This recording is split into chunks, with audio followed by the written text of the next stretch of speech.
Hi there. This is a piece of maple. I cut this out on the bandsaw at least 2 or 3 years ago. I don't remember doing it. It's been sitting around and I've been wanting to get at it, and now I finally did.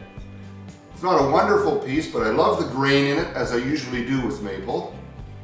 Now, one thing you might find interesting is a different way I came up with for reverse chucking this. Because of these delicate edges, I had to come up with something a little bit different. So stick around, I'll show you how that worked. I hope you enjoy this. Hi there. I have a piece of maple here. I'm not real good at identifying wood, but when I write maple on it, later on that's a pretty good clue. Now, I must have had a disc on here and put this into the bandsaw to cut this circle, because there's a little hole right in the center, must have been for the screw. Nothing marked on the bottom yet, but I'll find the center or as close as I can. I'm going to put this between centers. This will be the bottom. I'm going to put a tenon or a recess on there, haven't decided yet, and start turning this. So if you want to follow me over to the lathe, let's go see what we can do with this thing. I'm going to start by straightening out the bottom. I'm using my 3/8 inch bowl gouge, turning at 1000 RPM.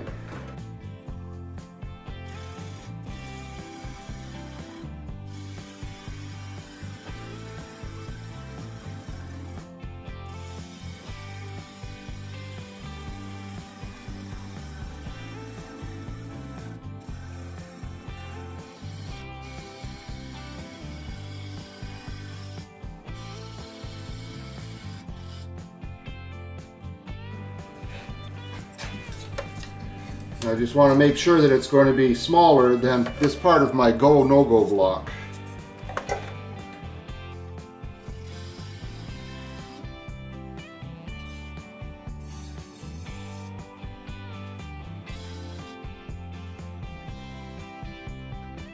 Alright, that should work just fine for the chuck.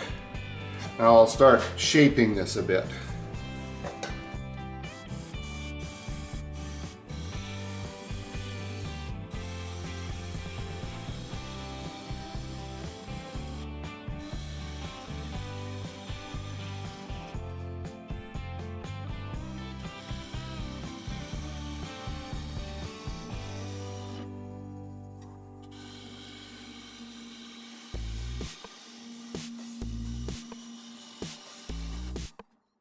It's time to sharpen up that edge just a little bit better.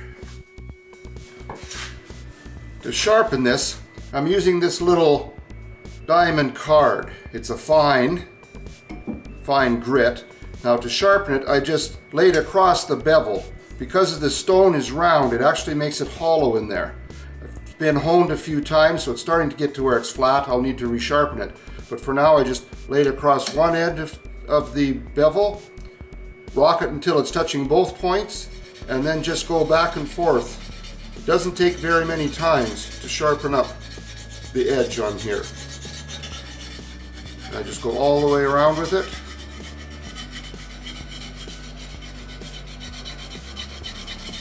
That should be enough to make quite a difference.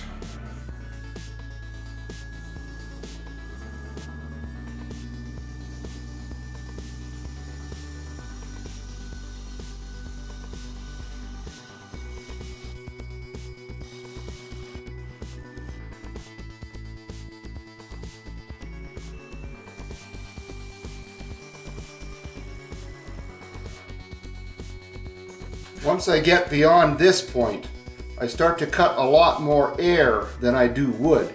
So rather than leaning the bevel against the wood, I have to try to push it down against the tool rest to do the cutting. Not too bad. I want to clean this up a little bit better here if I can.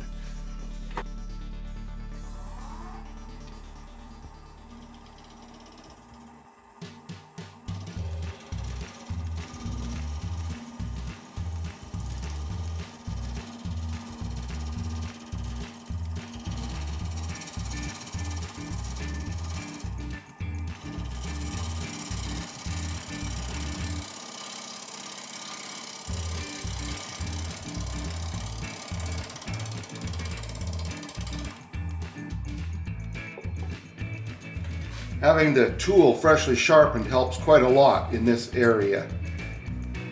Now I'm going to sand all of this. Won't subject you to watching that. I'll be back after I get this sanded and reversed into the chuck. I have the tailstock brought up with the live center for a little support just to see how this is going to work.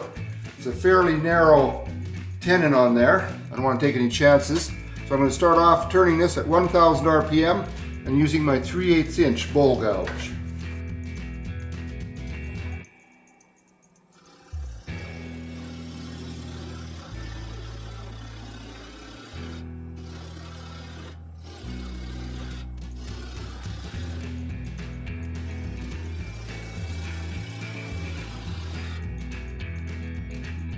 Taking fine cuts.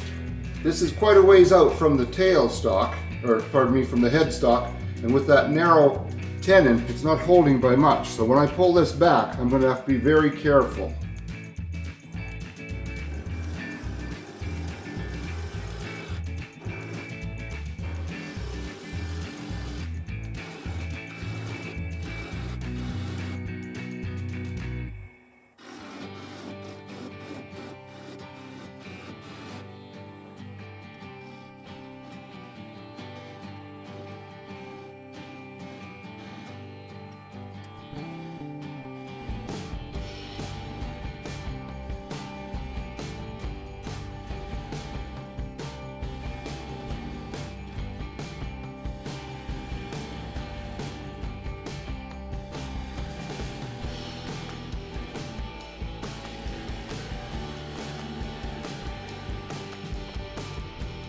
Been vibrating there for a couple of minutes, so I want to just retighten this just to make sure it's still plenty tight.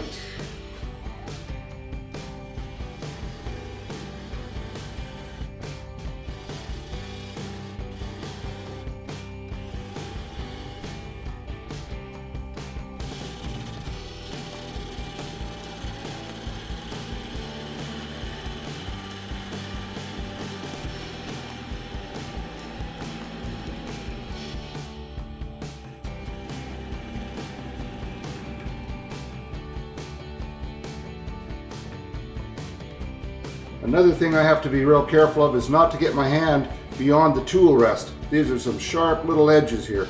Could do some real damage.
All right, I think that's as thin as I want to go. I'm going to go in here now with the scraper, because I don't have one of these gouges with an angle that will go around in there.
That's better. I'm going to sand this now. I'm going to use this sanding disc in the drill. We'll turn the speed down on the lathe to 500. And I'm going to get in there just that little bit, and then I'm going to have to hand sand this, which is going to take a while. I'll be back when that's finished. And that did take a while, but it was worth the effort. It's looking very nice in there. So now I have to find a way to reverse this so I can take the tenon off and finish the bottom. Alright, the best way I can think of to reverse this is with a jam chuck. Now normally you make a jam chuck so it's very tight so it'll squeeze in there and then the grip of it will turn it. But I don't want to do that because I have sanded this up to 400 grit. I don't want it all scratched and marked up. So I don't want to quite go that far. What I came up with, I took a piece of timber I've had laying around here for quite a while, a big, ugly, gnarly thing. Took it to the bandsaw, made it round, put it on a faceplate, set it on the lathe, and then I used a parting tool, bowl gouge, and a couple of other things to make this cavity for it. And it just fits in there without really binding at all. Just barely tell that it's hitting the sides. Now, to drive it, as you can see, one of these is longer than the other one. So the one that's longer is going to go down in here, and I put some Gorilla tape in there. Now, it does not have the kind of friction that rubber does. I used to be an electrician and I had a roll of rubber tape around here. Rubber and then adhesive on one side. It was perfect for this, but if I've still got it, I sure can't find it. So I'm going to go with this Gorilla tape. It's better than nothing. I don't think that this would grab on the wood down there too well. So I'll set this in there, onto there, and then I left that little knob, you might remember, so I can get this thing centered and trued up again using the tailstock and the live center. So I'm going to take it over to the lathe, and let's go see what happens with this. Alright, I've got it mounted now in this fake jam chuck. This is brought up and it's actually split this nub just a little bit. I'm not sure that's going to be a great big deal of help. So now what I want to do is do very gentle cuts. I've resharpened my 3/8 inch bowl gouge, got a nice clean edge on it. I've got to be gentle on this because, like I said, it's not really squeezing it in there. And I don't want to disturb this nub that's on the end there. I will cut that off by hand later. And I won't have to worry about cleaning it up in that exact spot because I will be drilling a recess for my logo coin. Alright, time to see what's going to happen here. Hope it's going to hold and not fly all over the shop. This piece is so out of balance that I'm going to be turning this at 500 RPM. Any more speed than that and everything just vibrates way too much.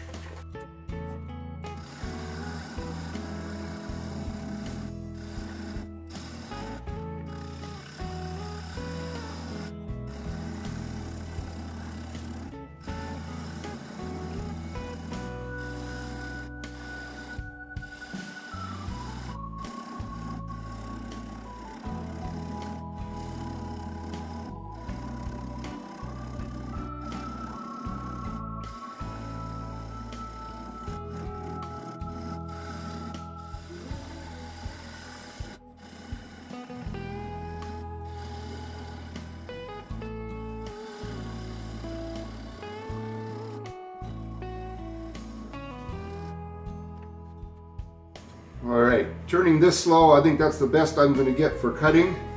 It is a little bit concave, so it will fit on just the outside edge here. So I'm going to put some rings on here with my skew chisel, and then I'm going to sand it.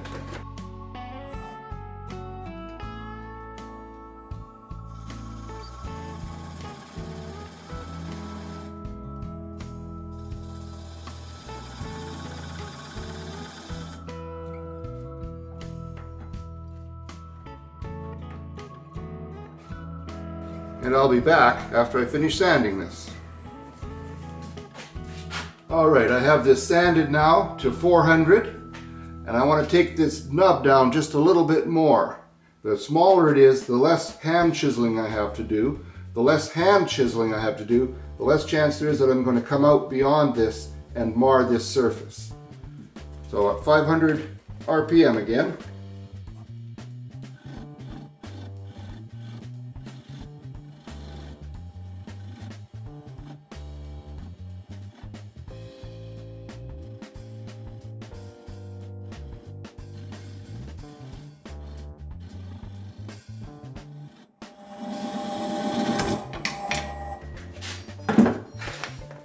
Not what I wanted to do, but at least it held it in there.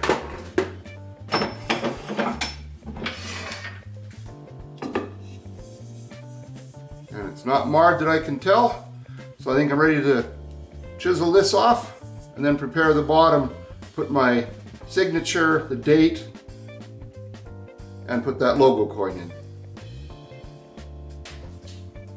All right, so I've got my signature on there, got the year, species, and I got my logo coin in. Now I want to just coat this with some mineral oil. Did you know that there's both heavy and light mineral oil? I didn't know that till just recently. Not really sure what the difference is. What I have is heavy, so I'll use that. I assume the light may penetrate better. Let me know if you know the answer to that. I'm just gonna pour some in here. Got a little bit of shop towel, and I'll just spread it all over this thing. Let it sit for a few hours, and then I'll put another coat on. Eventually, and this may take a few weeks for it to dry, but I want to put some Varathane, wipe-on poly, or something like that over top of it to protect it. Just add a little bit of protection.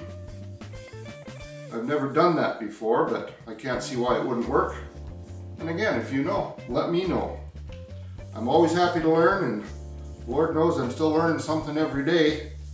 I think by this age I'd be a genius, wouldn't you? I want to sincerely thank all the people who've subscribed and keep supporting me, keep following my videos. I really, really appreciate it. It's why I keep doing it. So as long as you'll keep watching, I guess I'll keep making them as long as I'm able to. So thanks for stopping in. Have a great day in your shop. Be safe. Don't forget to subscribe if you haven't done so. And I hope you'll drop in next time. Take care now. Bye-bye.